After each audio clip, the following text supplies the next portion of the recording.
Wala po kaming alam kung paano po mag-import.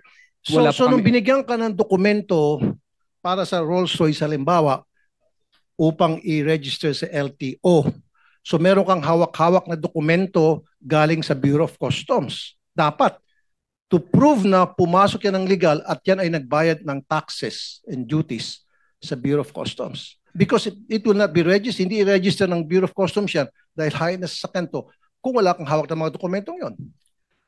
Yes po, Your Honor. Kaya nga po napatransfer po nila sa LTO po. Papunta po sa pangalan po namin. Kaya nga, so nakita mo yung dokumento galing sa Bureau of Customs na nagbayad ng buwis para sa Rolls-Royce. Alam ba, Rolls-Royce na lang.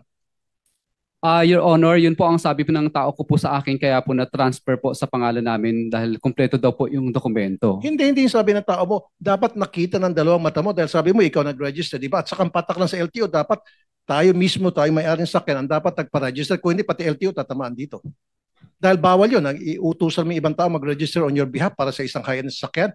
Ibig sabihin, gumamit ka ng fixer. So may tama ka na naman. Hindi po, Your Honor.